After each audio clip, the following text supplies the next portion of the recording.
So we are joined live in Raleigh, North Carolina by Martha at the North Carolina Museum of Natural Science. And so they're going to walk us through a little bit about fossil discovery. How do fossils get made? Learn a little bit about dinosaurs, all sorts of amazing stuff about the ancient creatures that used to roam our world and dominate the earth. So without further ado, I'm going to turn it over to her. Thank you so much for joining us, guys, and take it away. We are happy to be here with all of you this afternoon.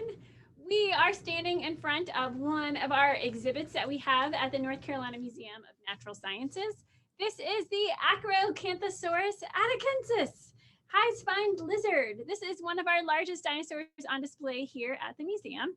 And so some of what we are going to talk about today is how have we learned about dinosaurs through the fossils that we have discovered? And how do you, maybe as a visitor, when you come to see some of them in museums, how can you tell them apart from each other? So hopefully you will pick up on some clues and tips while we are talking about these different things during our program that will help you when you are a visitor at some of the museums that are nearby you. And before I walk over to our desk, I will point out my favorite things about the acro. First, it's this really high spine that you can see behind me. That's a really interesting feature of this particular theropod dinosaur.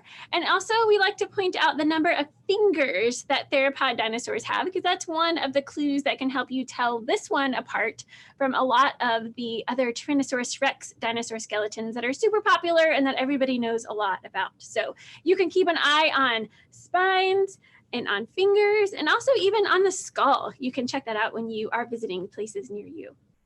And I have one person to introduce to you today. Luca Roleri is going to join us today later as our, come on aboard, Luca Roleri. He is going to join us later. He is one of our other museum educators and paleontology volunteers. And so he is going to be our question and answer expert later on in our program. So we're really happy that Luca could join us today. Gonna be fun. So I'm gonna walk over to my other area in the studio and start showing you some of our favorite specimens. Very cool. So now I'm sitting in front of a picture of the Museum of Natural Sciences, and we have two wings, and we're in Raleigh, North Carolina, which is the capital of North Carolina. And we do have lots of different dinosaurs on display, and we have paleontology researchers that are doing work all around North Carolina and in other parts of the world, like in South Africa. Some of our team is in Thailand right now. And so we have lots of these research specimens on display, and also on display in a window that you can actually see them at work. So when we are talking about the dinosaurs, I can give you just a question that you can be thinking about. You don't have to answer right now. Are dinosaurs still alive? Thinking, maybe yes, maybe no. It depends on what kind of dinosaur that you mean, right? But in general, most dinosaurs did go extinct at the end of this era. And this is, I'm going to show you a picture now.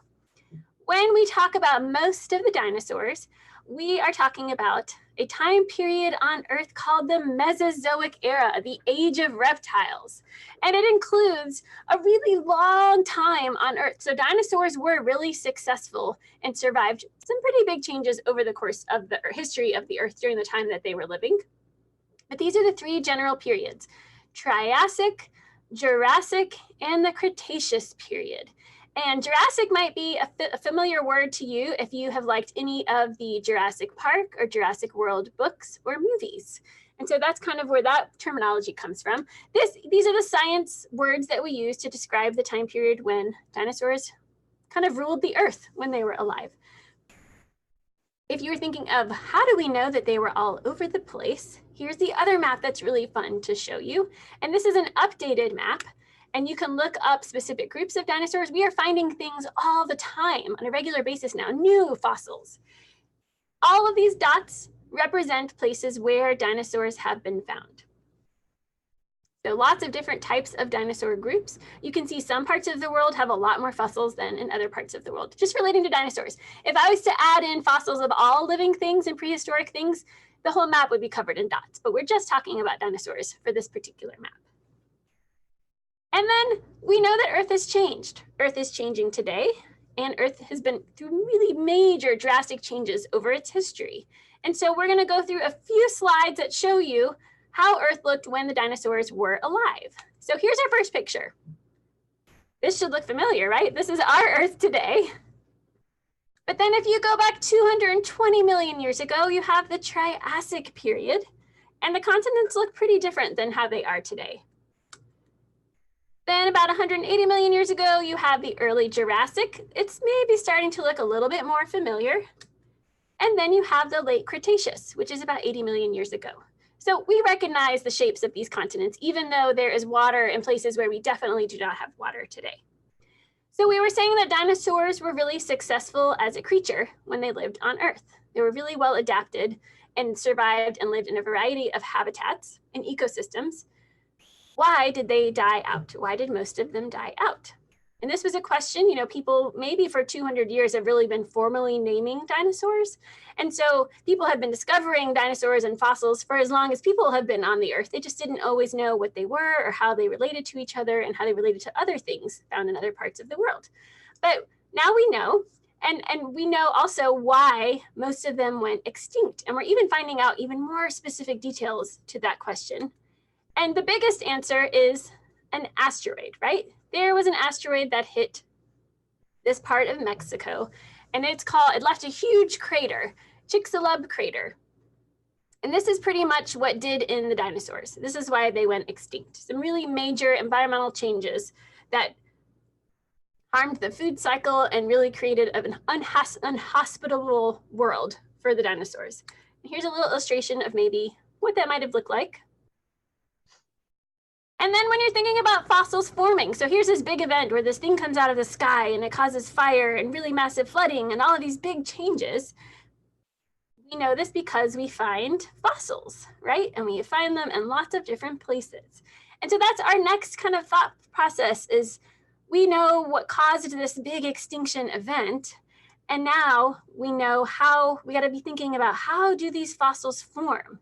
We haven't found everything that ever lived. We've just found small fragments of things that have lived in different places.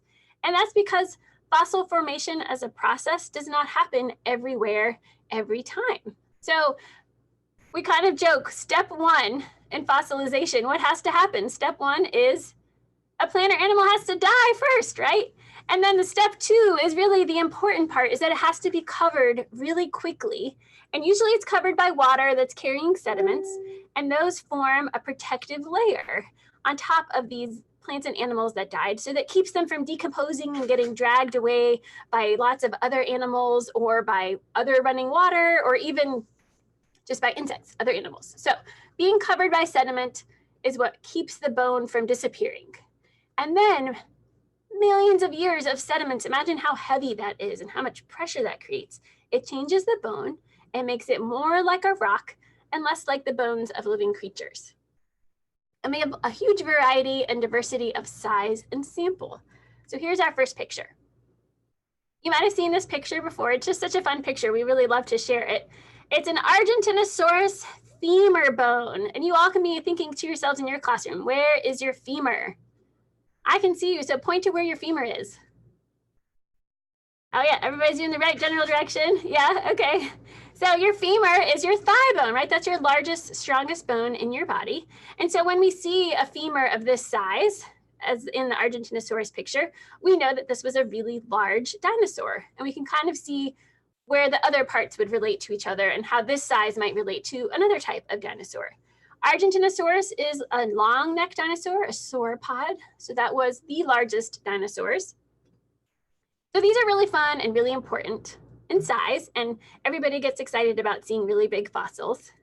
But there are some scientists who are focusing, and actually everybody does, because this helps you see what was going on in the ecosystem around the bigger creature. We are looking at the really teeny tiny fossils too, these microfossils. And so these are pictures or images and parts of teeth of sharks and small clams and mussels and tiny vertebrae of fish. And when we find this in the middle of a desert, because a lot of the places where fossils are found now are really dry and arid areas. If we find the parts of animals that live in water, we know that there used to be water there during the time of that living fossil, when that animal was still alive. So microfossils are equally important. They are just as important as the large fossils. So this is my next fun thing to share with you. One of the things as a naturalist, because that's what I do for my job, where I learn about lots of different kinds of topics and I get to share them with all of you.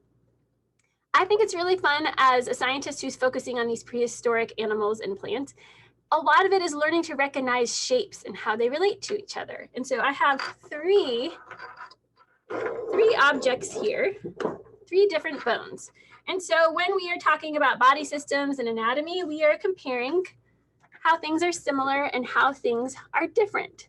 And so do you know what part of the body these 3 bones might come from? They might come from, do you want to let someone take a guess? Yeah, I can certainly. So let me give you the class. So Mr. Lindmark's class, what do you guys think? Where do you think those bones come from? What?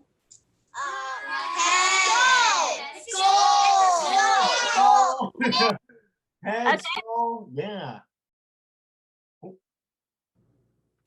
So they are actually vertebrae bones. So your spine bones, right?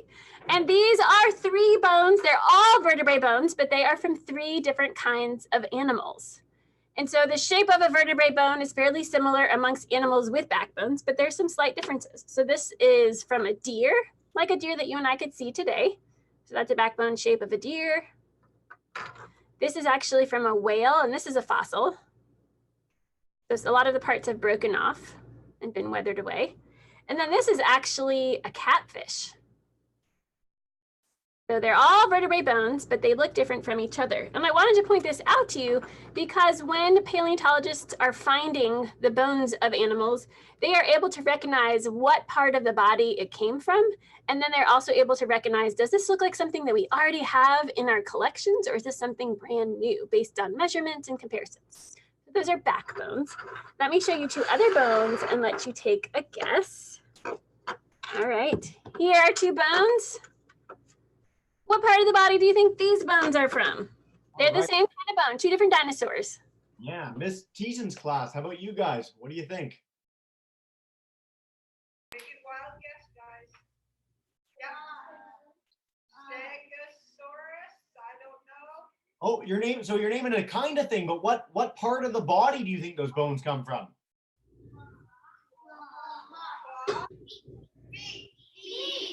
Oh yeah, so you guys are on the right track. These are actually toe bones.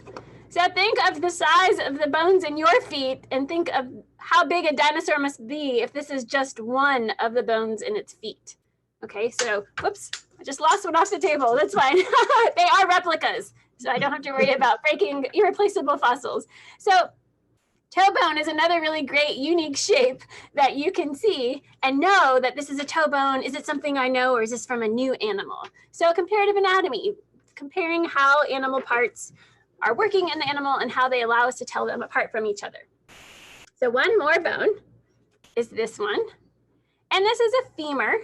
And I was going to show you, just it's really interesting to look at it up close. Usually when the fossils are weathering out of the rock where they are found, the rock matrix, they're often a different color than the rock that they are found in. And sometimes they are in this beautiful shape and we can tell what kind of bone they are even if they are in the rock. But sometimes they are scattered about and all we find are these little fragments. And we know that they are bone, but we don't know exactly what they came from. So this is a femur because all femurs have a general shape. And this one was actually broken in a few places. You can see kind of the spots where it was cracked. And they do fix fossils with glue. Just like if you and I break something, we use glue. They just use a special kind of glue for fossils. So here are the bone fragments. If you and I were looking for fossilized bones, we would be looking for these teeny tiny little holes. So if we zoom in to these holes, you can see it almost looks like a sponge in this inner layer, and it's got an outer layer of bone and an inner layer of bone. Rocks do not look like this. And then some paleontologists will also tell you, I don't recommend that you do this walking around sticking things on your tongue, but some paleontologists will say if you want to know if it's a bone, you just stick it on your tongue to see if it makes contact like if it was a sponge. Not recommended, but just a little trick of the trade. So sometimes lots of fragments can be really interesting and good practice, and that then there's a spot that you can be looking for more bones. And then sometimes you get really lucky and you find these really complete skeletons or really good examples of bones of something new. And so that leads me to our next picture, because we do have paleontologists who are, remember we were saying they're exploring North Carolina and all around the world in different places. And so there are new discoveries of fossils being made. And if you come to see us in Raleigh, or if you get to go and visit a museum near you, you might see some new specimens and new discoveries on display as well. This is one of the new dinosaurs that's been recently named at the museum, Moros intrepidus. It looks a lot like a Tyrannosaurus Rex, just miniature. And Moros intrepidus, the scientific name, translates to the harbinger of doom, because it lives before Tyrannosaurus Rex appears on Earth. So it is a type of tyrannosaur dinosaur. It's just much smaller and appears earlier. So that's kind of a fun thing to talk about when you talk about science as well, is that we're coming up with these new names of creatures, and it's where they're found, features about that animal. Sometimes you just get to be creative and make a story with the discovery that you have as well. And so before we finish up, because I know we're almost at 20 minutes, it goes by so fast, I wanted to show a video, share a video with you, and it'll just finish us up right at that mark. And it talks about what our paleontologists are doing. And so you'll have a chance to meet some of them and see some of the places that they go. And then we'll have a time for Q&A. So here are our paleontologists going on an expedition. We're in this area, sort of in the central part of Utah. And the reason we're here is there's a very thin, narrow strip of rocks that are about 98 million years old. And it's a time period we don't know anything about the dinosaurs that were living here. So we came out here specifically just to excavate and prospect that little thin area of rock. Yeah, this is one of my favorite places to come. Utah is an absolutely beautiful state. And all throughout, there are sites that you can go and dig for dinosaurs, dig for other fossils. It's one of the best places in the world to come for fossils. So day one, we haul a lot of gear out to the site. We haul picks and shovels, and it's amazing. In paleontology, we use a range from a dental pick all the way up to a 60-pound jackhammer. And sometimes we flip between those pretty rapidly. So we'll be jackhammering for a day, we'll take off all the overburden, we'll be crack hammering with giant chisels, we'll find a bone, everybody slows down. We use smaller hammers, we use finer chisels to remove rock that's close to the bone so that we can see what's actually in the quarry itself. And we don't want to use a big pickaxe, right next to the actual fossil because you don't want to damage anything. So we think of fossils as data, right? They're not just pretty things to look at. Where they came out of the ground is very important because it can tell you a lot about the animal, how it died, what kind of environment it was in. You're looking for the story behind the bones. And a large part of that story comes from the geology. So we go to a site, we find the bones, we see what kind of sediment it's in. Is this a lake? Is it an ocean? Was it deposited in a river, very far away from a river? What part of the skeleton it's from, whether it's a vertebra, whether it's a limb bone, whether it's a claw or a toe bone. When we're getting a specimen ready for transport, we can't just take it out of the ground and put it in a truck and bring it back because it's too fragile. We uncover the surface of the bone and leave it in the ground. We don't take it out of the ground right away. And then we'll mix up some plaster in water and cut burlap strips. We'll dunk those in and cover that whole specimen encased in rock and plaster. And we'll undercut it and flip it over and jack it the other side, and it's all ready to go back to the museum. Once we excavate things and we wrap them in plaster and burlap jackets, we then have to haul them all the way back to the vehicles. We will strap it down with ratchet straps down to a backboard or a sled and get a bunch of people around it and carry it together in unison back to camp. If we have a really heavy jacket and we can't drive up to the location, there's only one way to get it out of there, and that's using a helicopter lift, and that can get pretty expensive too.